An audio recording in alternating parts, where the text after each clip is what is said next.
चला आता question paper बघूया, ठीक आहे ना. इलेक्ट्रिशियन ट्रेड, ठीक आहे ना, फर्स्ट इयर सेट 2 बघूयात. चला पटापट चला, पटापट चला, जास्त वेळ वाया घालवू नका. ऑलरेडी आपला पेपर किती मार्काचा असतो? 150 मार्काचा असतो. 75 टोटल क्वेश्चन आहे, प्रत्येक क्वेश्चनला 2 मार्क्स आहेत, अशा प्रकारचं आहे, ठीक आहे ना. पटापट घेऊयात. तुमचं काय आहे? फर्स्ट इयरचा आहे तो इलेक्ट्रिशियन ट्रेड, ठीक आहे ना, अशा प्रकारे. बरं, क्वेश्चन नंबर 1 काय म्हणतो बघा. क्वेश्चन नंबर 1 काय म्हणतो बघा. मी इकडच्या साईडने थांबतो, कारण की काय होईल, इकडे जर थांबलो ना तर मग प्रश्न दिसणार नाही. काय म्हणतो? Which test is conducted to locate the fault in underground cables. Underground cable मध्ये फॉल्ट लोकेट करण्यासाठी कुठली टेस्ट घेतल्या जाते असं विचारतात. बरं, कुठली टेस्ट? नंबर 1 ए नंबर मध्ये दिसते. कुठली टेस्ट दिसते? Loop taste. लूप टेस्ट म्हणजे काय आहे की लूपिंग दिसलं पाहिजे, त्याच्यामध्ये काय दिसलं पाहिजे तुम्हाला? लूपिंग दिसलं पाहिजे. तर अंडरग्राउंड केबलचा फॉल्ट ट्रेस करण्यासाठी कुठली टेस्ट वापरणार तुम्ही? Looping taste. 2 नंबर क्वेश्चन बघा काय म्हणतोय.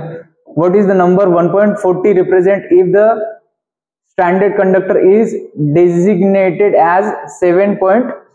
बरं, ह्यांनी काय विचारलेलं आहे? 7/1.40 जर दिलेलं असेल तर हा काय दर्शवतो असं त्यांनी विचारलेलं आहे, ठीक आहे ना. ह्याच्यामध्ये हा काय दर्शवतो? तुमचा area of conductor. Area of conductor बघा आन्सर मध्ये दिसतंय का? Area of conductor, area of cross sectional, बरोबर आहे, ठीक आहे ना. रेडियस नाहीये, डायमीटर नाहीये, डायमीटर ऑफ ईच कंडक्टर हे सुद्धा नाहीये, ठीक आहे ना. तुमचं काय आहे तो? एरिया ऑफ कंडक्टर असं शो करतो. हा जर दिलेला असेल तर काय असतो तो तुमचा? अशा प्रकारे शो करतो. 3 नंबर क्वेश्चन वाचा. पटापटा फक्त प्रश्न वाचा आणि लगेच उत्तर द्या, रेंगाळत बसू नका, ठीक आहे. What is the size of the neutral core of 70 square mm that is 3. असं दिलेलं आहे क्वेश्चन, ठीक आहे ना. तर ह्याच्यामध्ये त्यांनी विचारलेलं काय म्हटलेलं आहे? What is the size of neutral core of, बघा आन्सर मध्ये बघा आणि आन्सरच्या बेसिसवर तुम्ही आन्सर हे काढायचे, उत्तर काढायचे, ठीक आहे ना. ऑप्शनच्या बेसिसवर काय दिसतं? 75 नाही 50 स्क्वेअर mm. किती यायला पाहिजे तुमचं? 50 स्क्वेअर mm. किती यायला पाहिजे? 50 स्क्वेअर mm यायला पाहिजे. ऑप्शन बघायचे, लगेच ऑप्शन बघितल्यानंतर आपल्याला काय कळून येईल की आपलं उत्तर काय आहे. बघा, उपकरण दिलेलं आहे किंवा एक त्याला म्हणून टूल दिलेलं आहे, त्याच्यामध्ये नाव विचारलेलं का अवघड आहे का नाहीये? काय आहे त्याच्यामध्ये? प्लायर दिसते का? वायर स्ट्रिपर दिसते का? Crimping tool. काय आहे ते? आन्सर मध्ये काय आहे तुमचं? Crimping tool. बघा, प्रश्न दिसल्याबरोबर रेंगाळत बसायचं नाही. रेंगाळत बसायचं का? रेंगाळत बसायचं बिलकुल नाही. पटापटा आन्सर्स द्यायचे. Which type of joint is use to overhead lines for a high tensile strength. बघा, ओव्हरहेड लाईन मध्ये कुठला जॉईंट वापरतात म्हटलेले. जॉईंटचे वेगवेगळे प्रकार आपण बघितलेले क्लासला, वेगवेगळे प्रकार बघितलेले. बरं, ओव्हरहेड लाईनला कुठला जॉईंट वापरतो? ओव्हरहेड लाईनला कुठला जॉईंट वापरतो? For a high tensile strength. ह्याच्यासाठी कुठलं वापरणार तुम्ही वापरणार union joint, western union joint, ठीक आहे ना. दिसतंय का आन्सर मध्ये? रॅट टेल नाहीये, मॅरिड पण नाहीये, हा पण नाहीये. आन्सर मध्ये काय असणार तुमचं? आन्सर नंबर सी, ठीक आहे ना. अशा प्रकारे तो तुमचं काय असणार आहे? ओव्हरहेड लाईनला जॉईंट मारण्यासाठी कुठला जॉईंट वापरणार तुम्ही तो वापरणार वेस्टर्न युनियन जॉईंट, ठीक आहे ना. Western union. What is the unit of quantity of electricity? आपल्याला चांगल्या प्रकारे माहित आहे याचं युनिट काय असतं? क्वांटिटी ऑफ इलेक्ट्रिसिटी क्वांटिटी याचं काय असतं? क्यू ने दाखवतात त्याला, आणि त्याचं युनिट काय असतं? चार्ज. क्यूलाच काय म्हणतात? चार्ज म्हणतात. आणि याचं युनिट काय असतं? कुलम. काय असतं तुमचं? कुलम. अशा प्रकारचं त्याचं युनिट काय असतं? तुमचा कुलम असतो. पुढचा प्रश्न घ्या. बघा रे, काय दिसतं याच्यामध्ये? सोल्डरिंग गन आहे. सोल्डरिंग गन आहे. ऑप्शन मध्ये बघा, डीप सोल्डरिंग आहे का? सोल्डरिंग आयरन आहे का? Soldering gun. हे बघा आन्सर नंबर सी मध्ये. सोपे प्रश्नाला जास्त वेळ घालवायचाच नाही. काय दिसतं याच्यामध्ये? सोल्डरिंगचाच प्रकार आहे, पण ह्याच्यामध्ये काय गनच्या जागेवर काय दिलेलं आहे? गन नाही दिलेली. तर हे काय आहे तुमची डीप सोल्डरिंग साठी काय असतं तुमचं? डीप सोल्डरिंग म्हणा. सोल्डरिंग विथ ब्लो लॅम्प नाहीये, ठीक आहे ना. गन पण नाहीये. गन आपण ऑलरेडी बघितली ना. हे काय डीप सोल्डरिंग साठी काय असते तुमची टेम्परेचर कंट्रोल सोल्डरिंग. काय? 1 मिनिट, प्रश्न परत वाचा एकदा. What is the name of the soldering method as shown in the. काय विचारलेलं त्यांनी? मेथड विचारलेली आहे, ठीक आहे ना. मेथड विचारलेली आहे. 1 मिनिट, थोडंसं कन्फ्युजन झालं. टेम्परेचर कंट्रोल सोल्डरिंग, तापमान नियंत्रण सोल्डरिंग आहे. डीप सोल्डरिंगचाच प्रकार आहे रे, ठीक आहे ना. डीप सोल्डरिंगचाच प्रकार आहे, काही नाही याच्यामध्ये वेगळं. डीप सोल्डरिंगचा प्रकार आहे. कशाचा प्रकार आहे? डीप सोल्डरिंगचा. बघा, एक अर्धा क्वेश्चन इकडे तिकडे जर झाला ना तर ते स्किप करायचं, ठीक आहे ना. आपल्याला 100 आउट ऑफ 100चा टार्गेट तर असायलाच पाहिजे, बट ठीक आहे ना.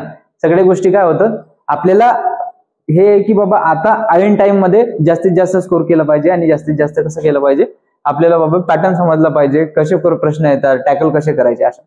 हे बघा काय म्हटलेलं आहे 9 number question, how many electrons are there in the third shell of the copper atom. Copper atom आपण बघितलेलं, कॉपर म्हणजे काय रे, ठीक आहे ना, कॉपर ऍटम आपण बघितलेलं, कॉपरचा अनुक्रमांक किती असतो 29, ठीक आहे ना. आपल्याला 2n² प्रमाणे जर काढला तर आपल्याला किती दिसतील, पहिल्या शेलमध्ये 2, दुसऱ्या शेलमध्ये 8, तिसऱ्या शेलमध्ये 18 आणि राहिलंय काय एकच, ठीक आहे ना, असं विचारलेलं आहे. तर त्यांनी काय म्हटलेलं आहे, how many electrons are there in the third shell, कुठल्या शेलमध्ये, तिसऱ्या शेलमध्ये, किती दिसते तुम्हाला 18 दिसतंय का आन्सर मध्ये, आन्सर मध्ये आन्सर नंबर सी बघा, ठीक आहे ना.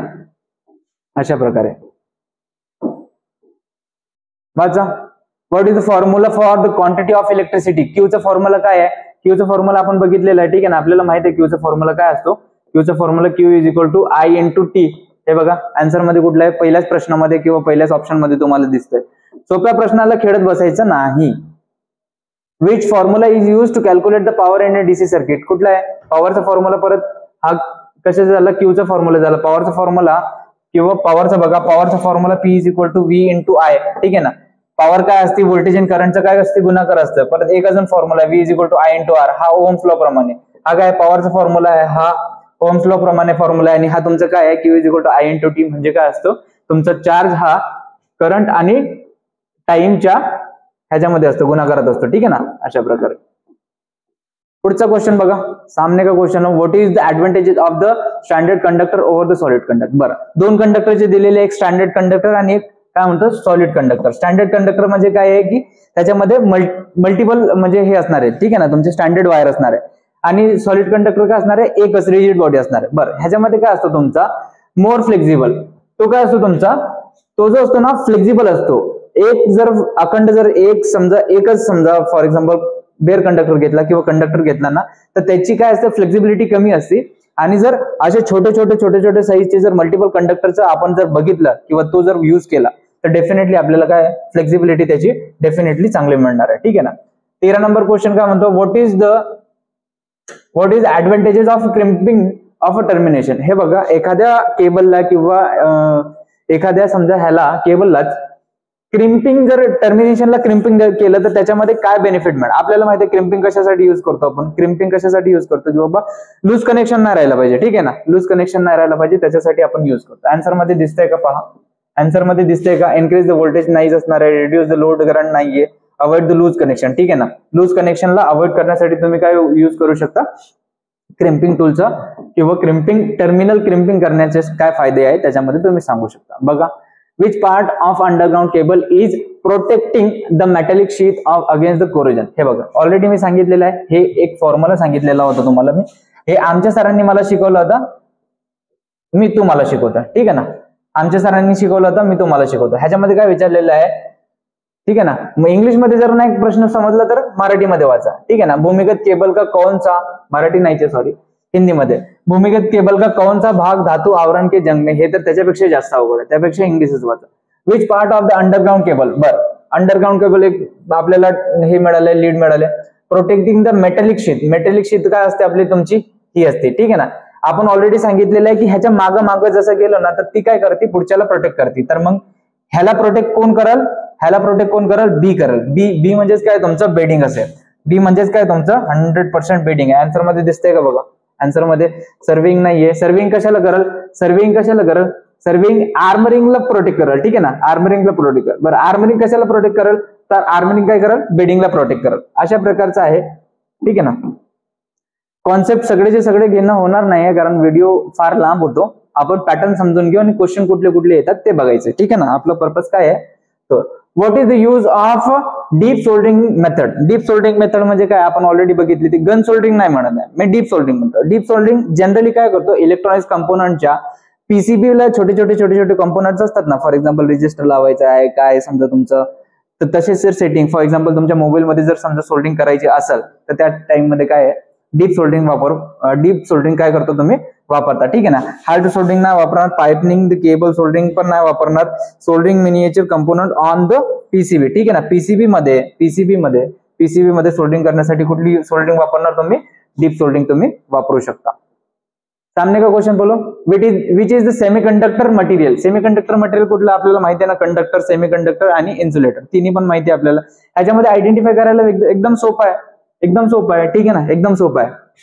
काय आहे, एकदम सोपं आहे. हे बघा, दोनच जनरली म्हणजे युज मध्ये होतात. एक काय असतं, सिलिकॉन असतो आणि एक काय असतो तुमचा जर्मेनियम असतो.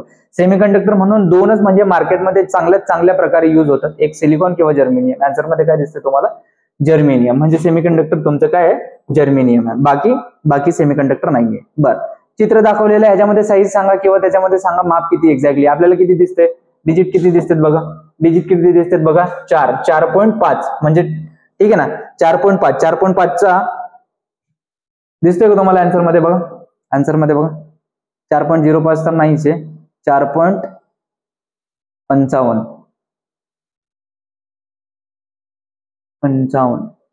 10 5 10 45. ह्याचा आन्सर बघा रे जरा थोडंसं, ह्याचा आन्सर थोडंसं क्वेश्चन चुकीचं दिलंय किंवा ऑप्शन चुकीचे दिले असं मला वाटतंय. ठीक आहे ना, ठीक आहे ना, बघा जरा पुढचा क्वेश्चन बघा. Which is use to measure the size of the conductor. कंडक्टरची साईज मोजण्यासाठी काय वापरतो रे, चांगल्या प्रकारे आपल्याला माहिती आहे SWG. ठीक आहे ना, सांगण्याची काही गरज आहे का, इलेक्ट्रिशियन आहे, SWG आपल्याला माहितच असायला पाहिजे. ठीक आहे ना, SWG त्याचा लॉंग फॉर्म काय आहे, स्टँडर्ड वायर गेज. ठीक आहे ना, हे आपल्या चांगल्या प्रकारे आपल्याला माहिती आहे. पुढचा प्रश्न, स्टँडर्ड वायर गेज बघा, स्टँडर्ड वायर गेज तुमचा ऑप्शन नंबर 3 मध्ये असेल. ठीक आहे ना. What is the purpose of serving layer in the underground. तेच आहे, सेम आहे, रिपीट आहे, सेम आहे, रिपीट आहे, सब LIC. ठीक आहे ना, सब LIC. आता यांनी काय विचारलेलं आहे, what is the purpose of serving layer in the underground cable. Serving काय आहे तुमची, ही आहे. ठीक आहे ना, हे काय करते तुमचं, सर्वात वरची लेअर असते केबलची, सर्वात वरची लेअर. हे काय करतं, ऍटमॉस्फेरिक म्हणजे वातावरणातील कंडिशनचा इफेक्ट त्या केबलवर नाही पडला पाहिजे, ह्याच्यासाठी काय असतं, ही सर्विंग असते. ठीक आहे ना, दिसते का कुठं, protect the cable from the mechanical vibration नाहीये, मेकॅनिकल इंजुरी नाहीये, अगेन्स्ट द कोरोजन नाहीये. ठीक आहे ना, protect the armouring from the atmospheric condition. ठीक आहे ना, हे कशाला प्रोटेक्ट करणार, ऑलरेडी सांगितलेलं आहे, ह्याला प्रोटेक्ट करणार. तो कशापासून प्रोटेक्ट करणार, की वातावरणातील जे काही समजा मॉइश्चर असेल किंवा बाकीचा कॉन्टॅक्ट असेल, ठीक आहे ना, त्याच्यापासून ते काय करते, त्याच्या खालच्या लेअरला प्रोटेक्ट करते. ठीक आहे. बरं, 20 नंबर प्रश्न वाचा. Which type of joint is used for extending the length of the conductor in overhead line. Same आता सांगितलं तर, जसं मी मागाशी सांगितलं, ओव्हरहेड लाईन. ठीक आहे ना, तुमच्याकडे ओव्हरहेड लाईन आहे, ओव्हरहेड लाईनचं एक समजा एक्सटेंड करायची असेल, वाढवायची असेल, त्या टाइम मध्ये कुठलं वापरणार तुम्ही, सेम तोच आन्सर, तोच असणार आहे. आन्सर मध्ये बघा, ऑप्शन मध्ये बघा, काय असणार तुमचं, वेस्टर्न युनियन जॉईंट. ठीक आहे ना, वेस्टर्न युनियन जॉईंट तुम्ही वापरणार एक्सटेंड करण्यासाठी. ठीक आहे ना. बरं, पुढचा क्वेश्चन बघा. कॉन्सेप्ट मध्ये जाऊन एकदम बारकाई जाणं शक्य नाहीये, कारण काय तास 2 तास मग त्याच्यामध्ये व्हिडिओ मध्ये एवढा वेळ नाही का, समज रहे ना आप मेरी भावनाओं को. ठीक आहे ना, पॅटर्न समजून घ्या आणि कुठले क्वेश्चन येतात ते बघून घ्या. रिव्हिजन पण होती तुमचं आणि पटापट सांगितल्यानंतर काय होतं, तुमचं ब्रशअप पण होतं. ऑलरेडी तर मी क्लासमध्ये चांगल्या प्रकारे शिकवलेलं आहे. ठीक आहे ना, शिकवलेलं आहे.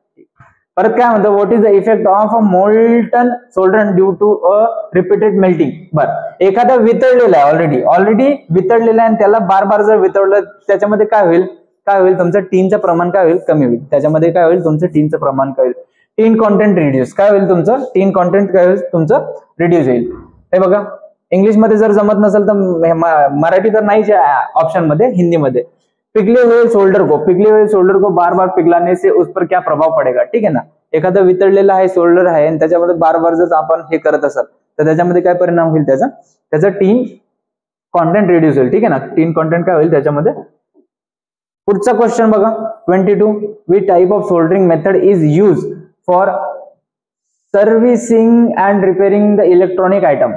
ठीक आहे ना, इलेक्ट्रॉनिक आयटमला सर्व्हिसिंग अँड रिपेअरिंग साठी जे सोल्डरिंग वापरतो, सिस्टम वापरतो, ती कुठली सोल्डरिंग असते ते त्यांनी विचारलेलं आहे. ठीक आहे ना, काय म्हणतोय त्यांनी, which type of soldering method is use, which type of soldering method is use for servicing and repairing electronics item. Electronics आयटमला डीप सोल्डरिंग, इलेक्ट्रॉनिक्स आयटम ते झालेलेच आहेत म्हणा, पण जनरली काय करतो, सोल्डरिंग गन तुम्ही वापरू शकता. ठीक आहे ना, सोल्डरिंग गन तुम्ही वापरू शकता. ठीक आहे ना, सोल्डरिंग गन तुम्ही काय करणार, वापरू शकता.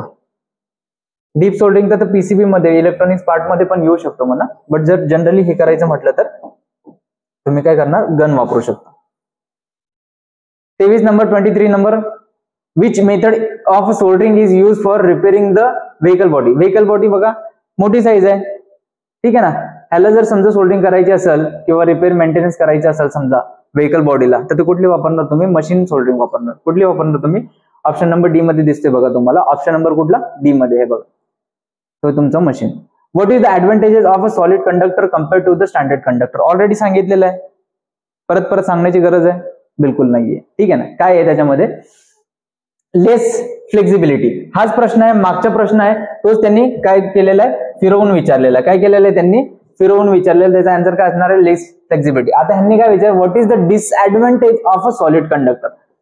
डिसएडव्हांटेज, ठीक आहे ना, advantages of a solid conductor. Solid कंडक्टरचं डिसएडव्हांटेजेस काय आहे, त्याची फ्लेक्झिबिलिटी काय आहे, ऑलरेडी त्याची फ्लेक्झिबिलिटी काय आहे, खूप कमी आहे, ठीक आहे ना, कंपेअरिंग टू स्टँडर्ड कंडक्टर. पुढचा प्रश्न बघा, why the soldering iron must be kept into a stand that not in use while soldering. while soldering करत असताना सोल्डरिंग आयरन जे आहे ना स्टँड मध्येच ठेवलं पाहिजे. त्याचं कारण काय आहे, जनरली लॉजिक लावा, सिंपल आहे. काय लॉजिक आहे, to prevent burn and fire. Burn and fire म्हणजे ते काय, बर्न अँड फायर पासून प्रिव्हेंट करण्यासाठी ते काय वापरलं पाहिजे, चांगल्या ठिकाणीच ठेवलं पाहिजे, ठीक आहे ना. लॉजिक बेसवर क्वेश्चन आहे तुमचे फर्स्ट इयरचे, काहीही अवघड नाहीये, ठीक आहे ना, काही अवघड नाहीये, लॉजिक बेस आहे. What is the cause for the cold shoulder defect in a soldering. cold shoulder defect काय आहे, insufficient heating, अपर्याप्त ताप. हे बघा, हिटिंग जर प्रॉपर नाही मिळाली तर ते ऑलरेडी काय होईल तुमचं cold. What is the cause of a cold shoulder. Cold shoulder केव्हा येईल तुमची, जर हीट जर प्रॉपर मिळाली नाही. हीट जर प्रॉपर मिळाली नाही, इनसफिशियंट हिटिंग, हीट जर प्रॉपर मिळाली नाही तर काय होईल तुमचं कोल्ड शोल्डर होईल तो, ठीक आहे ना रे. अशा प्रकारे पुढचा प्रश्न वाचा. मी इकडच्या साईडला का होते तुम्हाला कारण कळतंय का, इकडच्या साईडला होण्याचं कारण हे आहे की प्रश्न तुम्हाला तिकडच्या साईडनी चांगला वाचण्यात यावा किंवा तुमच्या नजरेला पडावा म्हणून. What is the value of current in the flowing through. बघा हे ऑलरेडी 1000 नाही 2000 नाही 10,000 वेळा तुम्हाला शिकवलेलं आहे, तुम्हाला पण चांगल्या प्रकारे परफेक्ट झालेलं आहे. ह्याच्यामध्ये काय एक सर्किट दिलेलं आहे, ह्याच्यामध्ये काय आहे, व्होल्टेज किती आहे 12 व्होल्ट दिलेलं आहे आणि रेजिस्टन्स किती आहे तुम्हाला दिसत नसेल बट तो आहे 6 ओहम असं कन्सिडर करा. आय काढा, आपल्याला माहिती आहे I is equal to V upon R, ठीक आहे ना. 12/6 म्हणजे किती होतं 2 येतो. ऑप्शन मध्ये बघा 2 येतोय का, ऑप्शन मध्ये बघा 2 येतोय का, 12/6 म्हणजे 2 येतोय का, ऑप्शन नंबर सी बघा, ऑप्शन नंबर सी, ठीक आहे ना. अशा प्रकारे काही अवघड नाही. What is the purpose of additional covering over the insulation of insulated conductor. Already insulated conductor आहे, त्याच्यामध्ये इन्सुलेशन लेअर चढवण्याचं कारण काय आहे किंवा पर्पज काय आहे हे त्यांनी विचारलेलं हे त्यांनी विचारलेलं आहे. तर त्याच्यामध्ये काय आहे, डायलेक्ट्रिक स्ट्रेंथ चांगली वाढली पाहिजे, ठीक आहे ना. मटेरियलची किंवा इन्सुलेशनची डायलेक्ट्रिकल स्ट्रेंथ, व्होल्टेज पचवण्याची क्षमता जास्त वाढली पाहिजे. त्याच्यासाठी काय करतो, परत एक लेअर चढवतो आपण, ठीक आहे ना, किंवा चढवू शकतो. तर त्याचा आन्सर काय आहे तुमचा ऑप्शन नंबर ए मध्ये बघा, तुमचं ऑप्शन नंबर ए मध्ये येणार to increase the dielectrical strength of the material और केबल और insulation whatever you can say, ठीक है ना. अशा प्रकारचा आहे. सामने का क्वेश्चन पढ़ो. Which type of cable are use for the underground service from 33 kV ते 66 kV ची केबल जर वापरायची असेल, अंडरग्राउंड केबल वापरायची, कुठली वापरणार तुम्ही, एक्स्ट्रा हाय टेन्शन केबल वापरणार. त्याच्यासाठी कुठली वापरणार तुम्ही, एक्स्ट्रा हाय टेन्शन केबल वापरणार, ठीक आहे ना. ऑप्शन नंबर डी मध्ये हे बघा, extra high tension cable, option number D, ठीक आहे ना. हा तुमचा काय आहे आन्सर. 30 नंबर काय आहे, which is the property of a good conductor. कुठलं कंडक्टरची गुड प्रॉपर्टी किंवा गुड कंडक्टरची प्रॉपर्टी कुठली असायला पाहिजे, लो स्पेसिफिक रेजिस्टन्स. बघा हे बघा, कंडक्टर आहे ना, कंडक्टर म्हणजे काय आहे तुमचं, कंडक्टर म्हणजे एखादी समजा फॉर एक्झाम्पल वायर आहे, वायर म्हणजे काय तुमचे इलेक्ट्रॉनिक्स फ्लो होतात, ठीक आहे ना, म्हणून तो गुड कंडक्टर असतो. बरं, गुड कंडक्टरचे सिल्वर सिक्वेन्स मध्ये काय येणार, पहिलं काय येतो, सिल्वर येतो, ठीक आहे ना. बट सिल्वर काय आहे ऍक्च्युअल मध्ये कॉस्टली असल्यामुळे काय होतो, जनरली युज होत नाही. त्याच्यानंतर काय तुमचं कॉपर म्हणू शकता.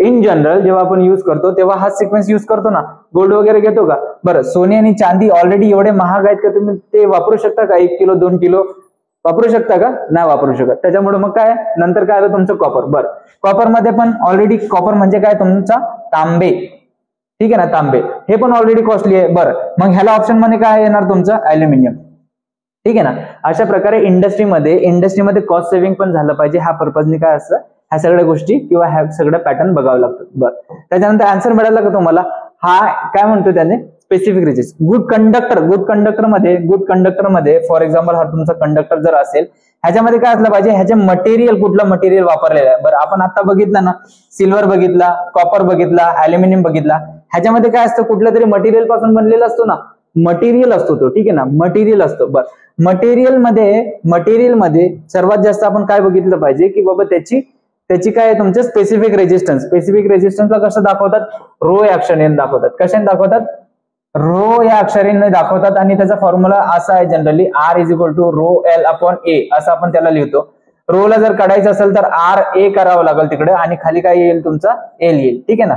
ह्या A ला इकडे गुणाकारात घेतलं आणि त्याच्यानंतर रोच्या ठिकाणी L आहे गुणाकारात, तर त्याला काय घेतलं, भागाकारात घेतलं.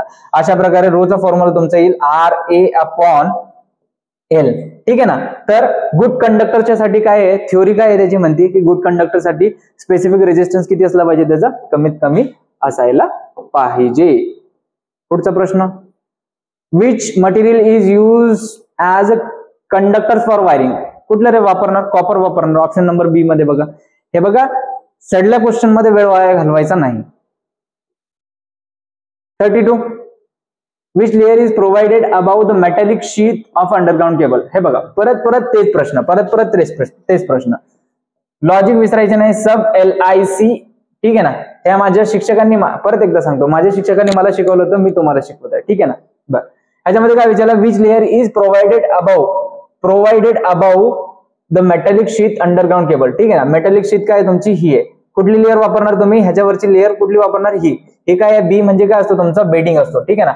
बी म्हणजे काय असतो तुमचा बेडिंग असतो. ऑप्शन मध्ये दिसतंय का, पहा ऑप्शन मध्ये दिसतंय का, आर्मरिंग नाहीये, बेडिंग. ऑप्शन नंबर बी मध्ये दिसलं का तुम्हाला, दिसलं का रे पोट्टे हो, हा दिसलं का पोट्टे हो, ठीक आहे ना. ऑप्शन नंबर बी मध्ये, ठीक आहे ना.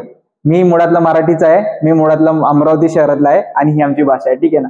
अशा प्रकारे कराडे मास्तर तुम्हाला आठवत असेल बघा, है ना, तर तो असं म्हणतो, ठीक आहे ना. चलो, प्रत्येकाची आपापली टेक्निक असते शिकवण्याची, जो तो ठीक आहे ना. आणि ते माझ्यापेक्षा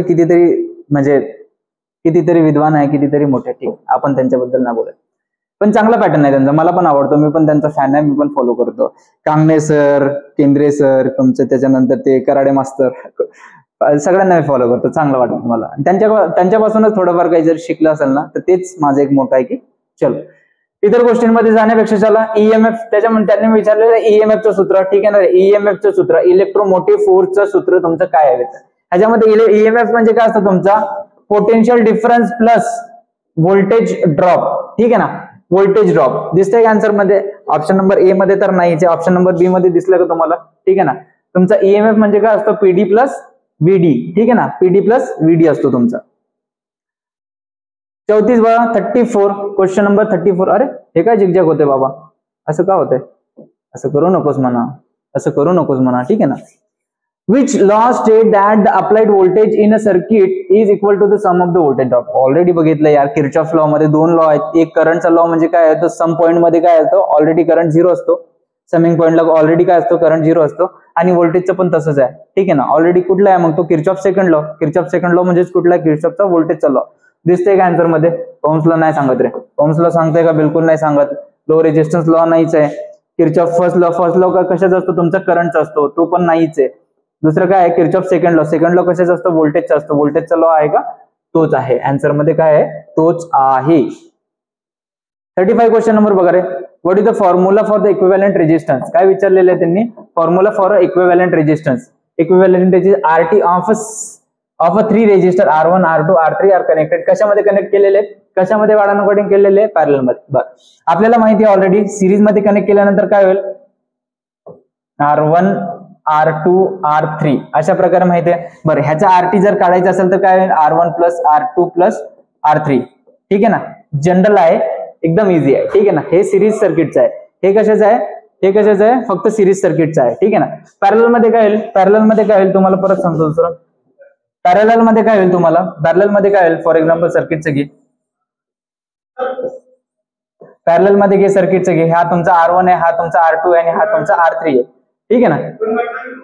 R1 आहे, R2 आहे आणि R3 आहे, ठीक आहे ना. अशा प्रकारचं तुमचं आहे. 3 रेजिस्टर आहे, कशामध्ये कनेक्ट केलेले, तुमचे पॅरलल मध्ये कनेक्ट केलेले. कशामध्ये कनेक्ट केलेले, तुमचे पॅरलल मध्ये कनेक्ट केले. बरं ह्याचा फॉर्म्युला काय निघेल तुमचा, ह्याचा फॉर्म्युला आपल्याला माहिती आहे already, 1/RT is equal to 1/R1 plus 1/R2 plus 1/R3. ठीक आहे ना रे. अशा प्रकारे आपल्याला माहिती आहे ना 1/RT is equal to 1/R1 plus 1/R2 plus 1/R3. ठीक आहे ना. बट हे काय आहे 1/RT आहे. ठीक आहे ना. ह्याच्यामध्ये आन्सर मध्ये दिसतंय का, आन्सर मध्ये ऑप्शन मध्ये दिसतंय का बघा. हा तर नाहीच आहे. हा कशाचा आहे, सिरीजचा आहे. हा पण नाहीये कारण 1/RT असायला पाहिजे. हा RT हा पण नाहीये आन्सर मध्ये, ऑप्शन नंबर डी मध्ये. ठीक आहे ना. अशा प्रकारे त्याची काय आहे, अशा प्रकारे त्याची काय आहे, थ्योरी आहे. ठीक आहे ना.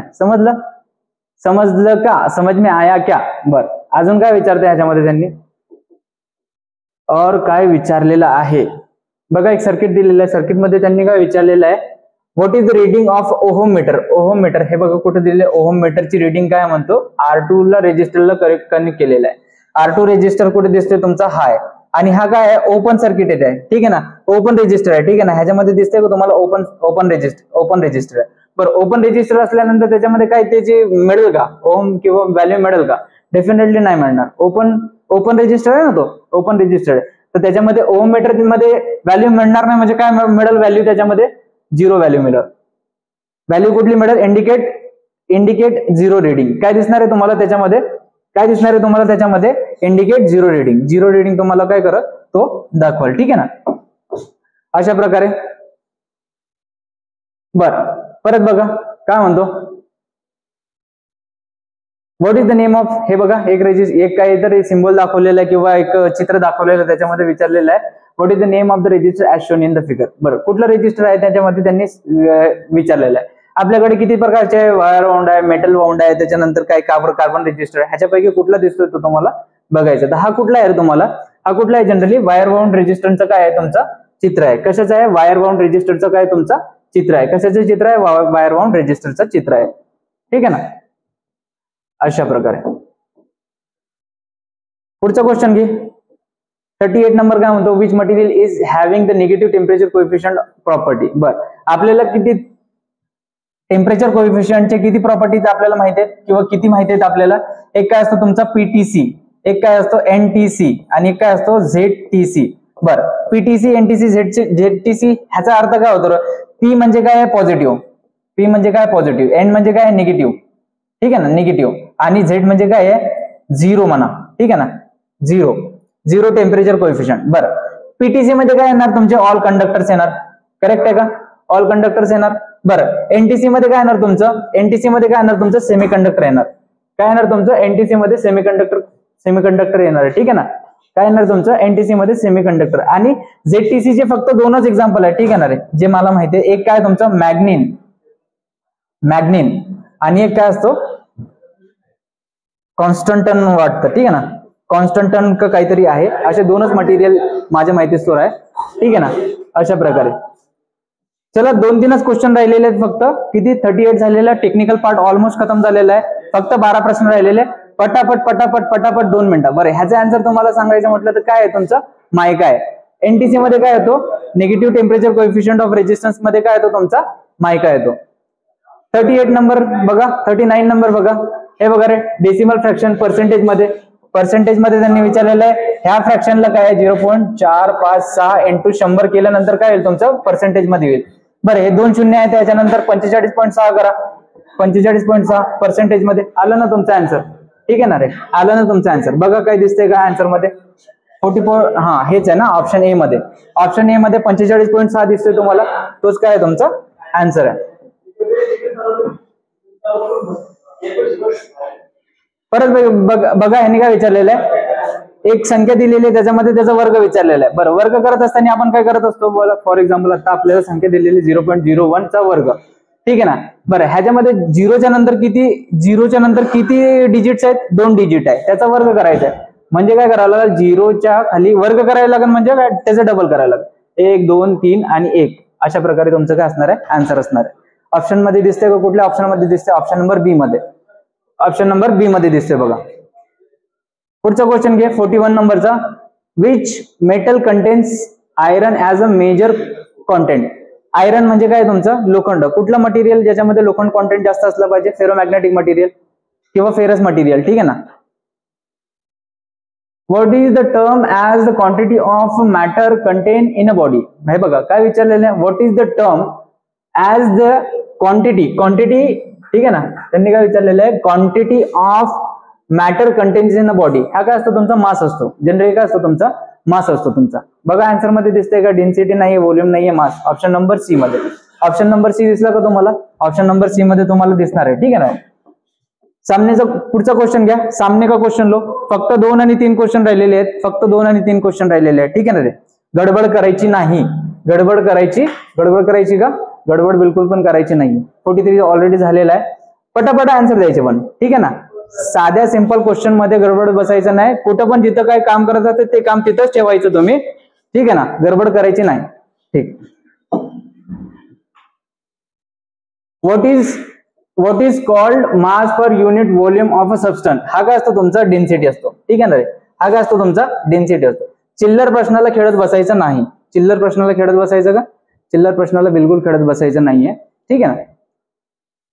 44 काय म्हणतो, what is the SI unit of a heat. हीटचे एसआय युनिट काय असतं रे, जूल असतो. आपल्याला ऑलरेडी माहिती आहे, ऑलरेडी तुम्ही 12वी, बरेच जण 12वी पास आहेत, तुम्हाला सगळ्या गोष्टी माहिती आहे. ठीक आहे ना.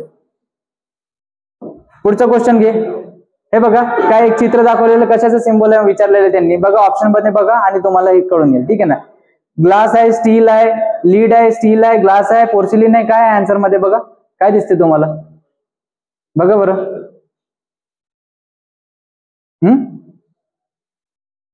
मला स्टीलचं एक्झाम्पल वाटत आहे. ठीक आहे ना, मला काय वाटत आहे, हा एक्झाम्पल जो आहे ना स्टीलचं एक्झाम्पल आहे. ठीक आहे ना रे, हा एक्झाम्पल कशाचा आहे, स्टीलचं एक्झाम्पल आहे. ठीक आहे ना, कशाचं एक्झाम्पल आहे तो तुमचा, स्टीलचं एक्झाम्पल आहे. व्हेरीफाय करा एकदा परत तेच आहे. क्वेश्चन विचारलेलं आहे, चित्र दाखवलेलं त्याच्यामध्ये त्यांनी विचारलेलं आहे, काय म्हणतो त्याच्यामध्ये त्यांनी, कशाचे सिम्बॉल आहे किंवा कशाचा आहे. आता हा काय तुमचा ग्लासचा सिम्बॉल आहे. ठीक आहे ना रे, ग्लास. ऑप्शन नंबर डी मध्ये बघा ग्लास. बरं, त्याच्यानंतर आता हे काय दिसतंय तुम्हाला, बरं हा सिम्बॉल आहे. लागोपाठ 3 प्रश्न आलेले आहेत, सेमच आहे. चित्र दाखवलेले त्याच्यामध्ये त्यांनी विचारलेलं आहे, हा कशाचा आहे तुमचा, कॉन्क्रीटचा आहे. कशाचा आहे तुमचा, कॉन्क्रीटचा आहे. हे बघा अशा पण प्रकारचे प्रश्न विचारतात. हा काय इंजिनिअरिंग ड्रॉइंगचा तुमचा सब्जेक्ट आहे, किंवा ते जे प्रश्न आहेत ते तुमचे ड्रॉइंगच्या रिलेटेड प्रश्न आहेत. ठीक आहे ना. आपण नॉन टेक्निकल प्रश्न असे धोआ धाड पटापटा उरकून टाकू. ठीक आहे ना. What is the trim size of A4 sheet. A4 शीटची स्टँडर्ड, 2 मिनिट.